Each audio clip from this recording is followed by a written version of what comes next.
Hello everyone, my name is Christian. Welcome back to Tekpon. Today we have a special guest, Alex, the founder and CEO at SaaStock. Hello. Hi, Christian. Great to be on the podcast. Thanks for having me. Thank you so much for joining. I really appreciate it. At first, for anybody that doesn't know, what is SaaStock? What is SaaStock? Great question. I guess we've evolved over the years, but we've kind of always been about getting SaaS founders together through events primarily, and then by doing that, when the founders are together, they're helping each other learn how to grow their businesses by peer-to-peer sharing. We started with a SaaS conference in Dublin. It still happens every year in October of 2023. This year, in about 40 days' time from this recording, we'll have about 6,000 founders, investors, and execs at the conference. So that's our flagship event. We also have gone international. We've launched a conference in the US. We plan to scale that up as well to similar size of our Dublin event. And then also we help SaaS founders through our content and our memberships offerings. We have the SaaStock Founder membership, which is a support group for SaaS founders to help each other grow and scale to 10 million ARR, of which your colleague Alexandru is one of the great members and advocates for us as well. So we have these different propositions, the events, the memberships, the content, but everything is really kind of connected with that purpose and desire to help SaaS founders kind of make a difference to their businesses and grow past 10 million in revenue. Thank you for sharing. Let's start from the beginning. How did you start SaaStock? What was the idea behind it? Yeah, good question. I kind of it wasn't like a grand design. It's sort of like it just happened organically, right? And when I say that, I didn't come from an events background. I didn't come from a real pure SaaS background. So that's quite interesting. Like, how did I end up in this? But I think I always had this entrepreneurial thing. That's for sure. In terms of always wanted to be my own boss, right? Always wanted to build my own business, and these, I guess, are very similar but different things. And I've always been full of ideas, right, around that. But really, kind of through my 20s, I never acted on any of these ideas, just because I always thought, well, this is a great idea, but I don't have the money to set this up, so I'm not going to be able to do it. And then after 11 years of selling other people's kind of products, and so I was in sales. I kind of really thought, well, am I ever going to do anything entrepreneurial? Or am I going to be 50 years old, wearing a suit, selling some, software to some enterprise companies, and is that what I want to do, right? And I think the answer was no. I do want to be an entrepreneur, but I just at that time, despite having all these ideas in my 20s, I didn't have an idea. So I wasn't really sure what to do, but given my job, and I was in cloud computing, selling cloud computing software to telecoms companies. Really at the time, I just thought, okay, well, I should, to be the best at my job, learn as much as I can, become a trusted advisor. That started to pique my curiosity around SaaS and all the SaaS applications that were powered through the software platform that we were selling. Mm-hmm. And then I thought, oh look, why don't I maybe start to write some content to be this trusted advisor in SaaS. I think soon I found some challenges with that. One, obviously, I don't know, I wasn't necessarily a SaaS expert, so I kind of had to learn at the time of creating content where I wanted to be a trusted advisor, right? So I think the idea was a nice one, but there was some kind of failings within that. But when I looked into that, I started to kind of look, and I was doing my research, and I thought, I feel like SaaS is a real growing space. And I saw some blogs out there, run by VCs, there was a little bit of content out there, and some blogs by some companies, and, HubSpot was doing some stuff as well, but a lot about inbound marketing. And then yes. I thought, I identified maybe a gap there where there was perhaps a non-biased, content and blog sort of view driven by the community, And that's when I came up with the idea, which was SaaScribe at the time. And I started that as a blog, which then I added the podcast, which I'm still doing 8 years later, the SaaS Revolution show. Wow. And that kind of took, I think it struck a chord. The timing was good. I wouldn't necessarily say it was the best content in the world, but there wasn't a lot of people doing content like that, at the time. And so that kind of really kind of helped, kind of elevate us and get us the traffic that, an audience that we got. And so I had the blog, I had the podcast, and I thought, what next? Let's do some meetups.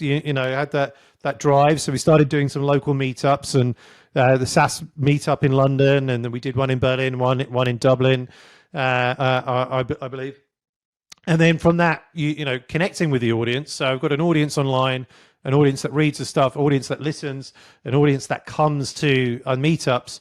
And through the conversations, they were like, look, Alex, you're doing like all of this. Why don't you do a conference, right? Why don't you do a conference? And I was like, great idea. I'm looking for something to do, but I've never done a conference before. So really a little bit concerned that this could be an epic disaster, right? But, I did have that hunger in my belly, and I did think, well, look, surely I'm smart enough to figure it out, and it can't be that difficult. Now, there's a lot to be said for like founder kind of arrogance and also naivety. I probably had a little bit of both, right? Obviously being a first-time founder. And I think a lot to be said for having experience and having done something before. So I did decide to go forward with the conference. I did name it SaaStock. It very kind of quickly, the name, kind of came to me and kind of like made sense. And then we spent 12 months kind of working on it. But I didn't really have the experience, of course, and I made quite a few mistakes, but I also made a lot of good decisions right through what we did. And 1 year after coming up with the idea, which was given to me by the audience, right, we delivered the first SaaStock. 700 founders, 100 VCs attended this event. It was a great event in Dublin. Everyone loved it. We got a great NPS. Everybody was like, "We want to see this happen again." And I would say the rest is history. We kind of, in terms of what we are now, that's how it all began.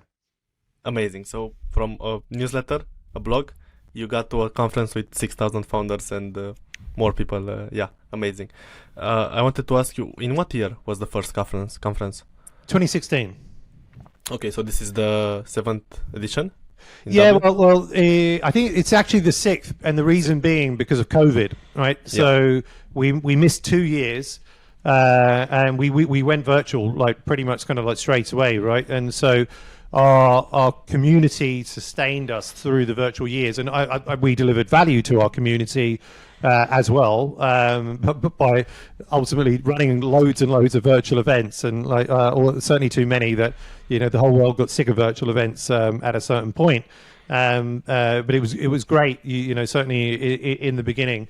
But yeah, so we kind of missed 2 years. So last year was the first time that SaaStock was back since the 2019 edition, and that was a special moment, of course, for us to kind of see that back, because there were moments, but fleeting, during COVID, in the beginning of COVID, and I'm sure like many other entrepreneurs kind of out there, where we felt like there was so much uncertainty and just kind of concerned that the health of the business, like, would we get through this? I mean, we were in the business of like organizing gatherings, mass gatherings, and we couldn't do that anymore until we kind of figured out that we could do and survive, via virtual events for a period of time. How big is the SaaStock network? How big is the SaaStock network? Oh, wow, it's a good question. I don't know the full answer to that, but our reach is to hundreds of thousands, right? And I think like across the SaaStock network, right, we have our podcast, we have our social channels, we have our blog, we have our events, we have our mailing list, etc. So I think all kind of all in, and then just the network and our first degree connections that kind of promote and advocate I guess the message and the value of SaaStock, it spreads into the hundreds of thousands, if not more. Yeah. How important is networking for you? Oh, super important, right? And I think SaaStock was built out of networking. but in the respect of like actually started the networking from my desk, right? And a lot of networking, we talk about that, and what we do is bringing people together in person, right? And that's super valuable.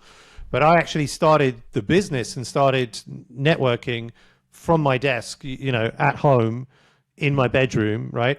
And this was me kind of reaching out, requesting to interview people or get people to publish articles, content on the blog.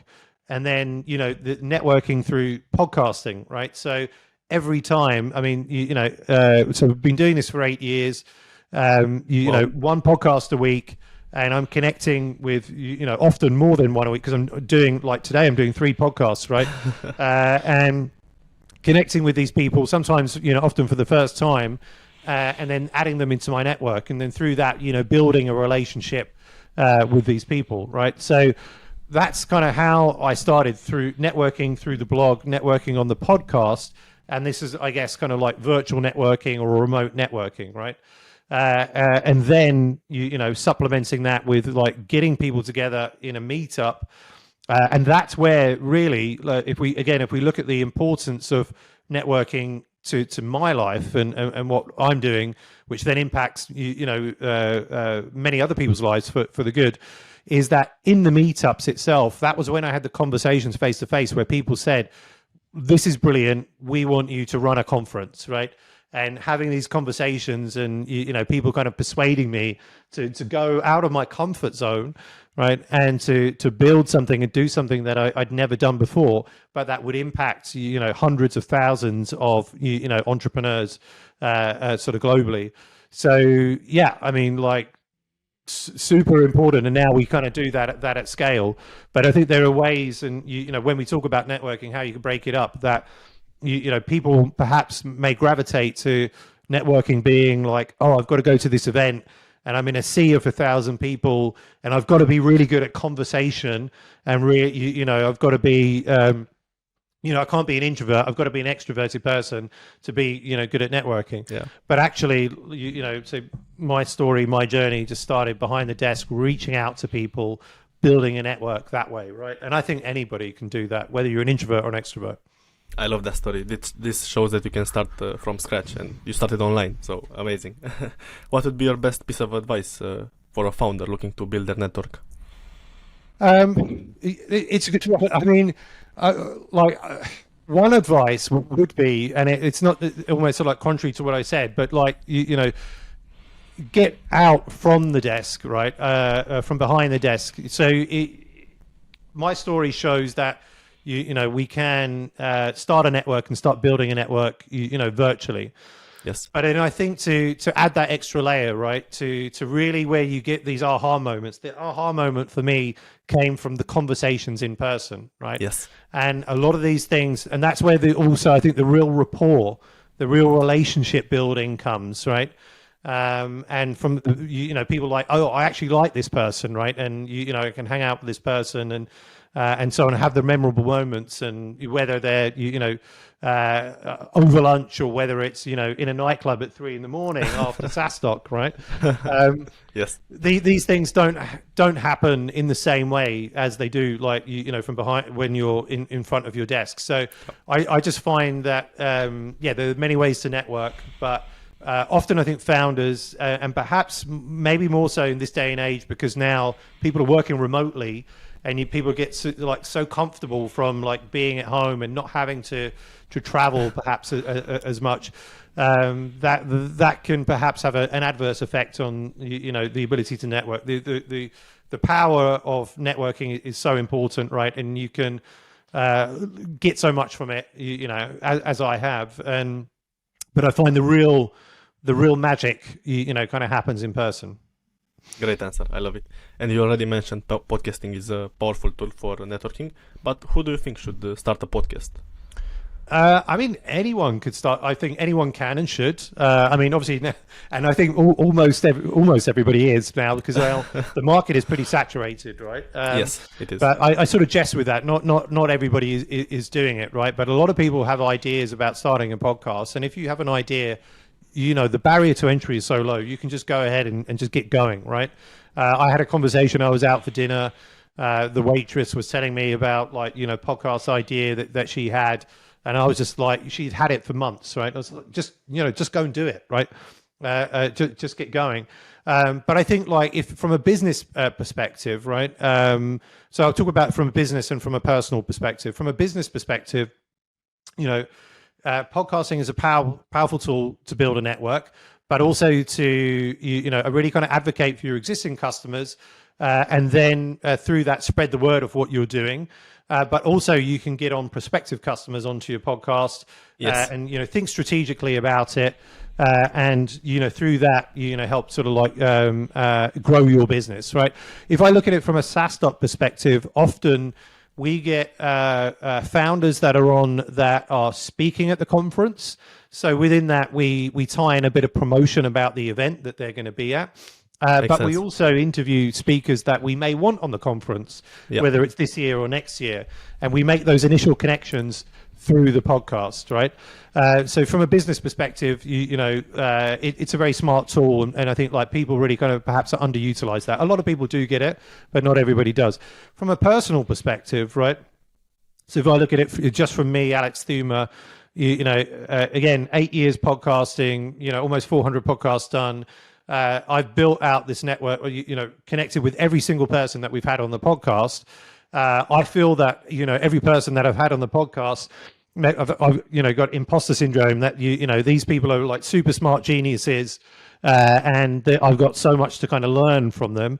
And I do learn like, a shit ton, from everybody that comes on the podcast. So it's a personal learning experience for me. It helps me get better, helps build my credibility and authority, as an individual out there in the network, in the space that we work in SaaS. So really that podcasting, and the blogging kind of before it, built some credibility for me, right?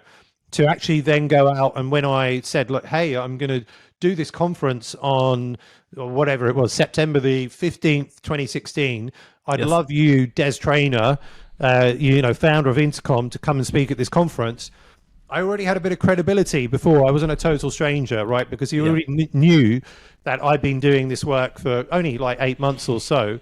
And that kind of enabled me, put me in the position. Had I not done that, it would have been a very different story and much more difficult. And I think like there's certainly a lower quality caliber of speakers, at the conference than we had. I love your answer. Great, brilliant.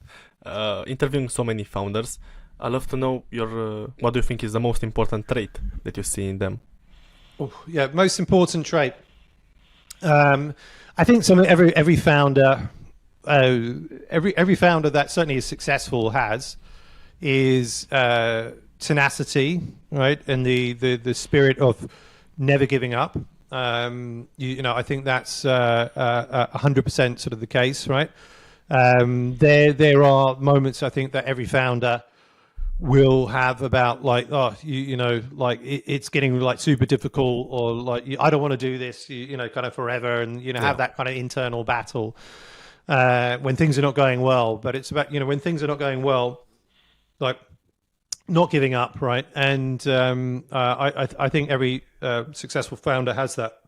I think they, not necessarily a trait, but everything, I think most successful founders that I've interviewed like on the podcast, something that they have is a support network. Like, they don't figure it out all by themselves.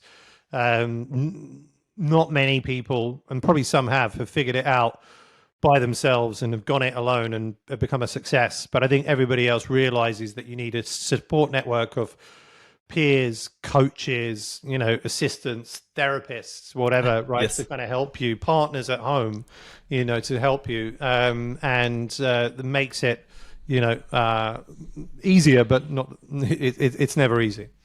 I guess that's why we created the SFM. I'd love to know why 100%. Founders join SFM from your perspective. Say again, sorry. Why do they join? Why should they join?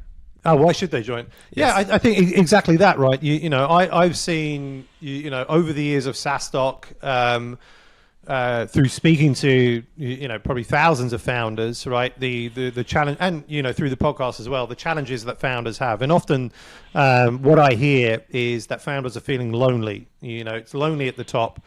Not especially if like you're, well, that's the case for all founders, whether you're venture backed or bootstrapped, right? If you are bootstrapped, it can be even lonelier at times, right? Because often venture backed founders, through their VC, will have connections to the other portfolio companies, and often like the VCs will put on events and retreats for them, and have that infrastructure. The bootstrap founder doesn't really kind of have that, right?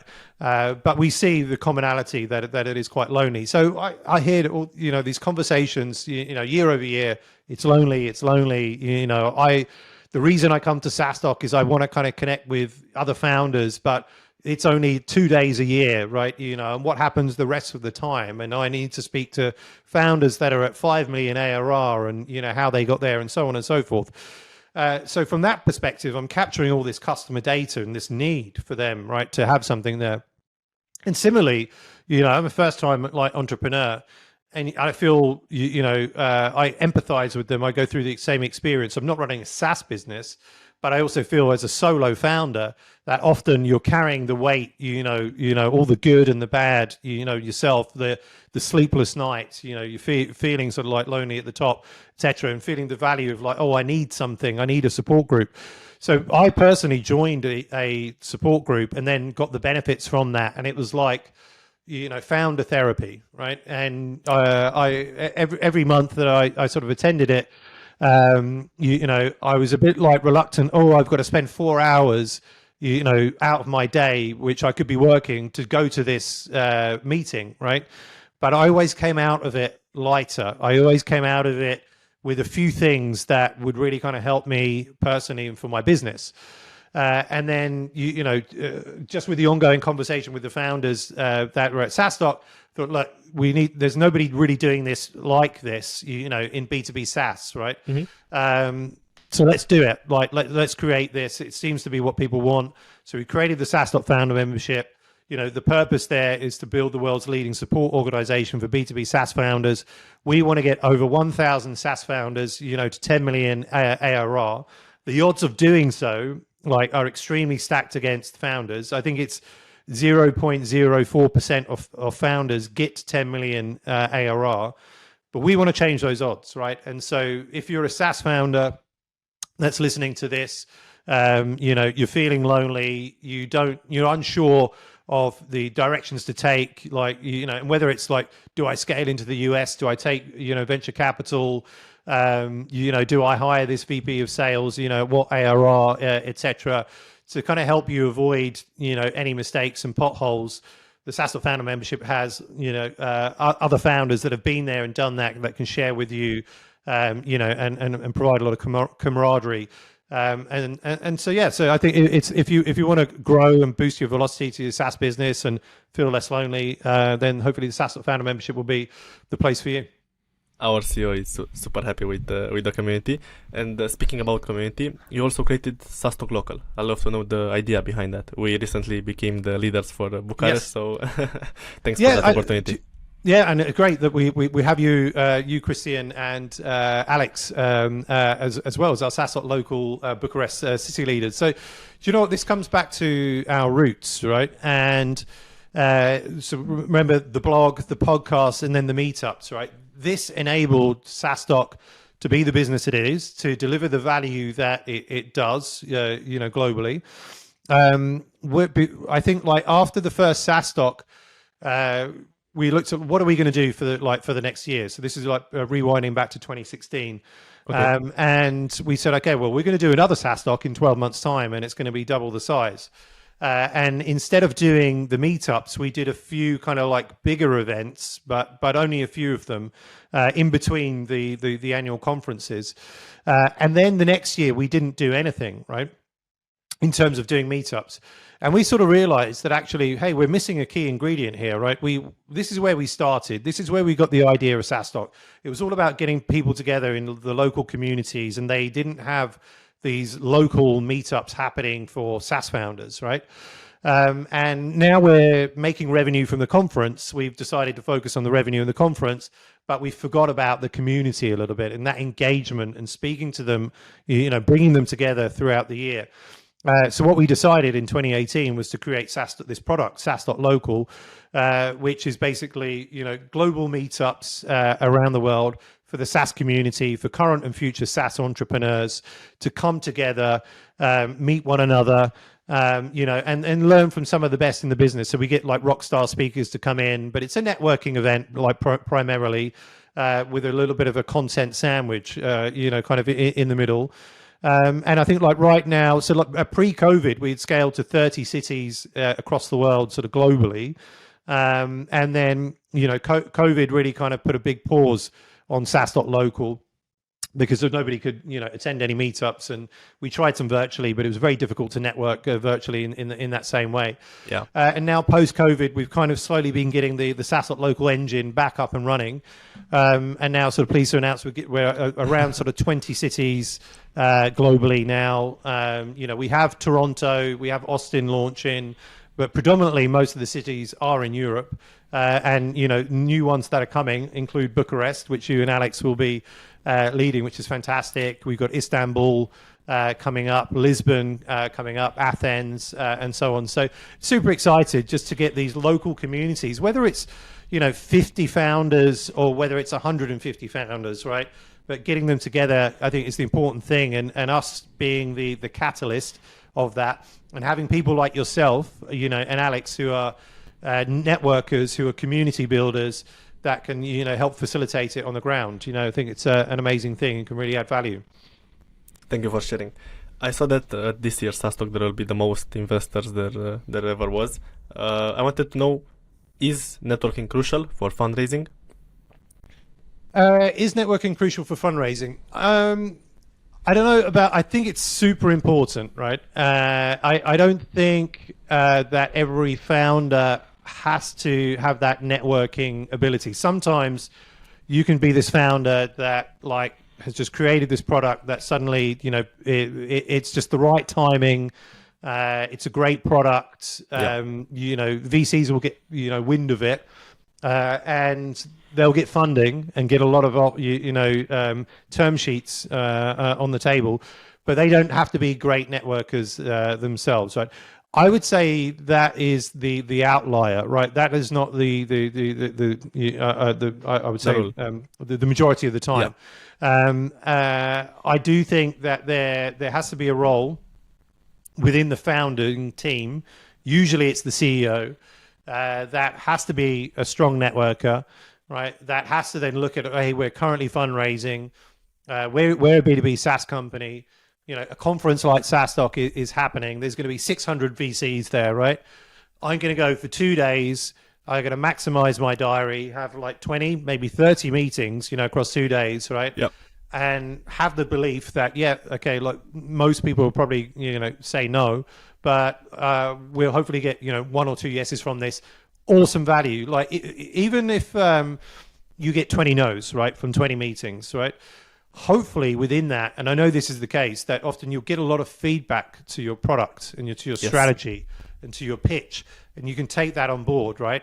So that can maybe show you where the things that you need to do to get to that path to get to funding.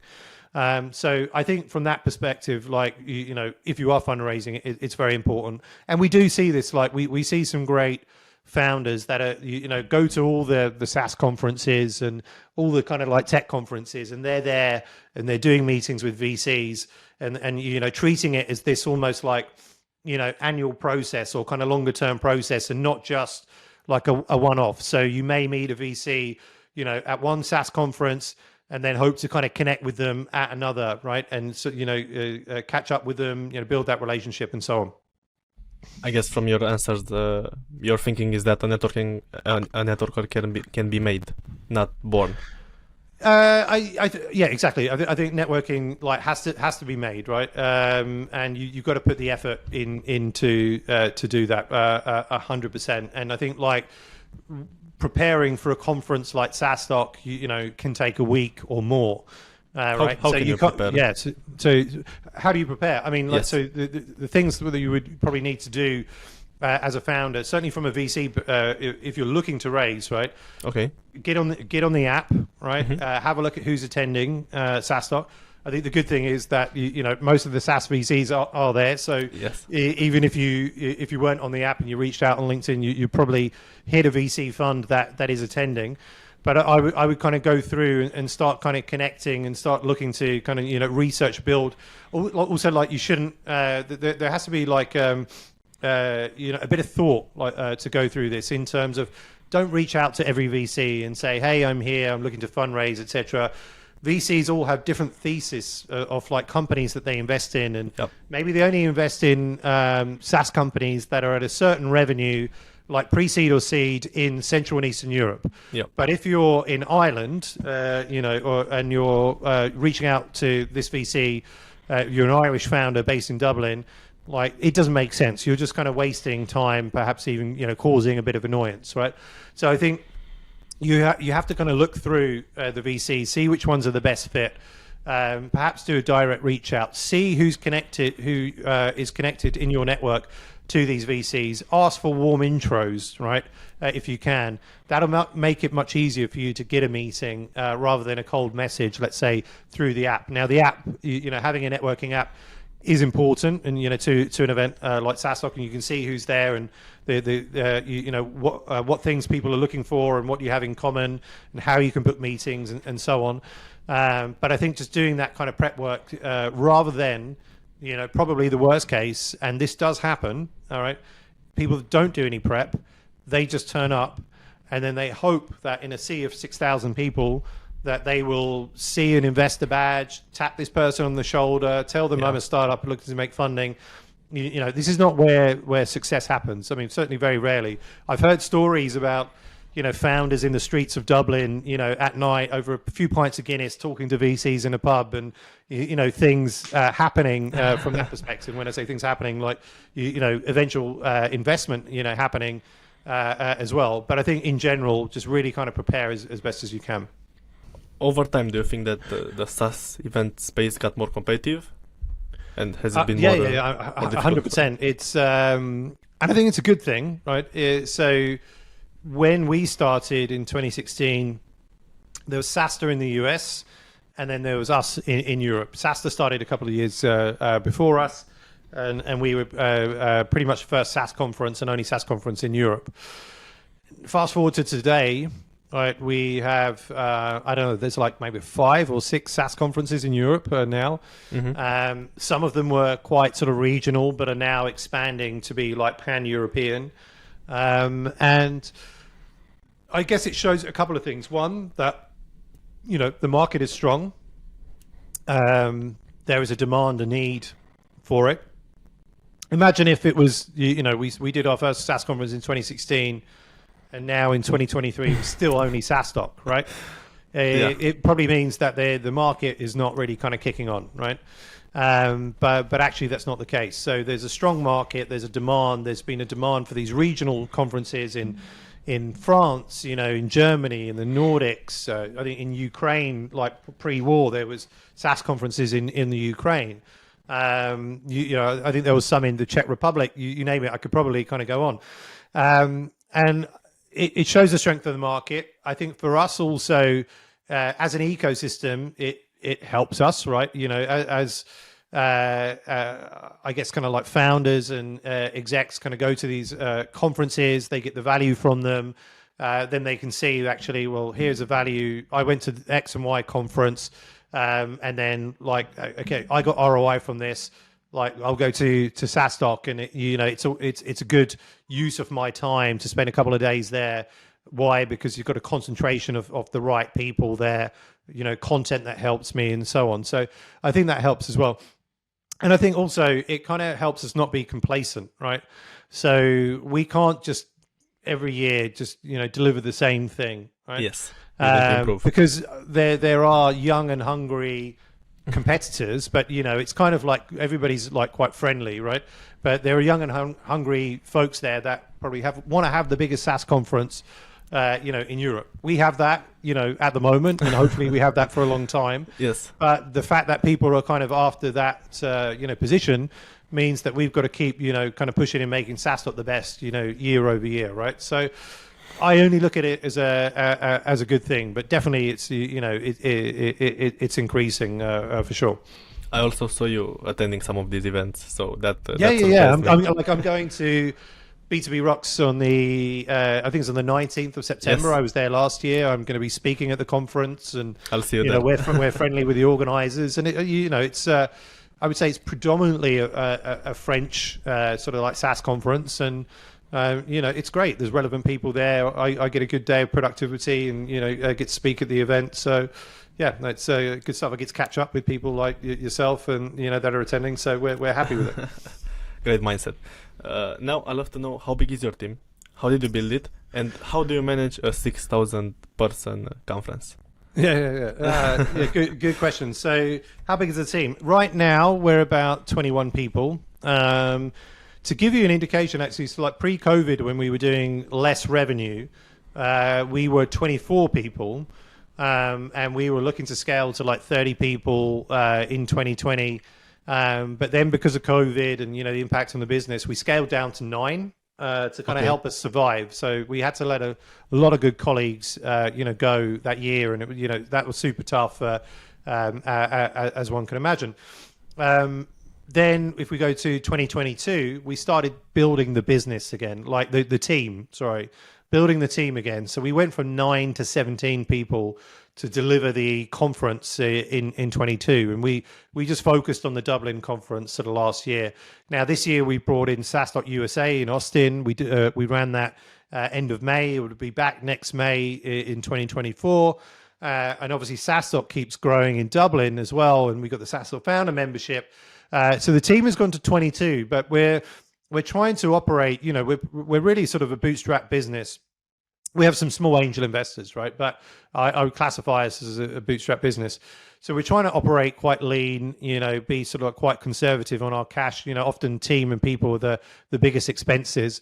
So we're trying to do as much as we can with the resource that we have. And sometimes that means people wearing sort of like multiple hats, kind of like, owning a bit of SaaStock founder membership, but also SaaStock Local, and, kind of helping out and chipping in. So we still very much see ourselves as a startup, and having like, I would say, quite a few generalists like within the business that are prepared to kind of chip in and often wear sort of multiple hats. But that's I guess kind of like the structure, at the moment.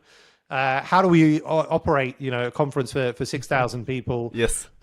We don't do it just with our team. So we do, I would say our team is mostly sales and marketing. Okay. Right. And then we do have an event operations team as well that do, work on all the event operations and logistics. But when it comes to the time of the conference, we start to bring some interns in. We start to recruit volunteers, to help delivery of the event on site. We have a production company that we work with that then brings in, all the audio visual stuff, the people to build the stands and so on, and catering. And so, like well and truly, I think, it probably expands to maybe like 100 people working on the event, itself over the couple of days. But yeah, only just for that very limited time. So then obviously, our costs to run the event become very high because we have all this resource and manpower that we need, alongside all the other costs. But effectively, that's how we do it. So throughout the year, we're mostly, sales and marketing, kind of like organization, and a lot of the event ops really comes in at the time of the event. Amazing. And how was the experience of expanding to the US for the first time? Yeah, good question. I think a lot of learnings, like for us, we probably launched with like a plan that wasn't really kind of tailored to us coming into a new market, and just kind of expecting that everybody would know SaaStock, right? We know that from our audience, from our content and our podcast, that actually 50% of our listeners and readers are based in the US, right? Okay. And then we know how many people are on our email list are based in the US. But I think in general our approach was, hey, SaaStock is coming to the US. We're running the conference. This is what it is. Come and attend and buy a ticket. And actually, we've realized that what we probably should have done was build more of an awareness campaign, initially. This is what SaaStock is, who we are, what we stand for, what you can expect, do more of this, right? So I think initially, before we kind of realized that, it was a little bit slow to kind of like take off. But then we fixed a few things and, kind of got that, I think that strategy and that messaging right. Our target was to have, I think, like 700, it was 800 attendees at the event. I think we got about 650. The vibe and the value of the event was, almost, I would say, on par as the first SaaStock in Dublin. We got really good quality people there. I think something that we find with the SaaStock events is that you just get really good quality people there that have good vibes. It's not overly salesy, even though people are doing business, right? It's coming in, having a conversation, a network, and people are not leading with the sale, but kind of leading with just getting to know you and then value and how they can help. Austin was such a great city, for SaaStock. After Dublin, we're like, where's our home going to be? We spent a lot of time researching this and again asking our customers, right? Where should we go? Because we had different wishes. There was thoughts of going to Vegas or Nashville, New Orleans, all these great cities, right? Yeah. In the end, our customers said Austin, right? And so we went to Austin. And it's just got a great vibe and spirit in the city, which it's not too dissimilar to Dublin, right? I think the city that you host the conference in often also helps make the conference what it is, right? Yeah. You can have a conference in a city that doesn't have anything going on, and you kind of lose a bit of an edge there. But if you've got a conference which is in a real destination place, it's hey, here SaaStock is in Austin. I've always wanted to go there. It's got a great music scene, bar scene, etc. It's really good fun. Great people there. It kind of adds, and I just think just everything from through the day to the night time worked really well. So in the end, really good feedback from our attendees at the events and partners. And next year we're making it bigger, 1,500 people. Moving venues. We're going to a place called the Palmer, which is a great conference venue. Still in and Austin? just really excited to go back and grow SaaStock in Austin. Wow, awesome. I'd love to know what was your biggest challenge since starting SaaStock? Biggest challenge since starting SaaStock? It has to be COVID, right? That's an obvious answer, but it was the period where we couldn't do what the business was predominantly for a moment in time, right? We organized in-person conferences, in-person meetups, and all of a sudden that was taken away. So it was what do we do? But we act pretty quickly on that. We had to reduce the team and to survive for that time. So I think that certainly has to be the biggest. I think maybe to just the other biggest challenges perhaps has just been, I would say initially because of inexperience, being a first-time founder, not having initially support groups or mentors and a network of knowing what to do. I made a lot of mistakes, in the early days, often around costs of things, right, and spending too much money, which then affects cash flow, right? Yeah.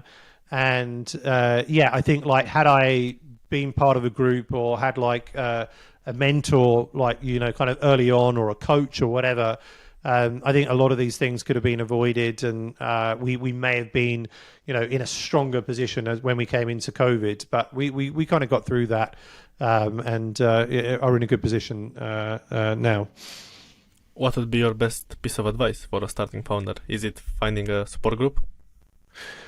Well, I think it has to be up there, right? Now, I think when you're just starting out, maybe it's not as valuable as when you kind of really start to get going, right? When you got some real revenue. I think initially probably the best advice I would give is like speak to your customers, right? Because your customers have like, hold almost all of the answers, right?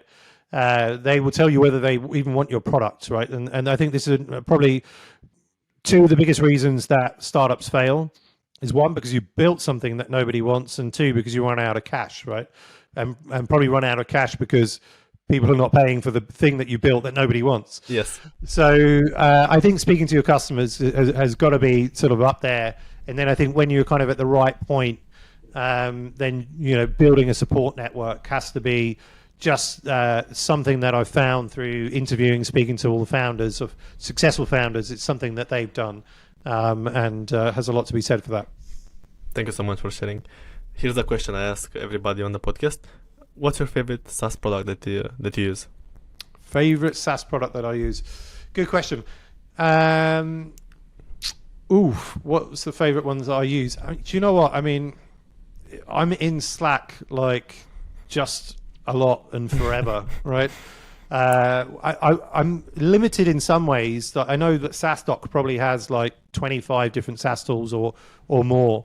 Yeah. But I remember when Slack first came out, and this was kind of when we just started SaaStock, right? Mm-hmm.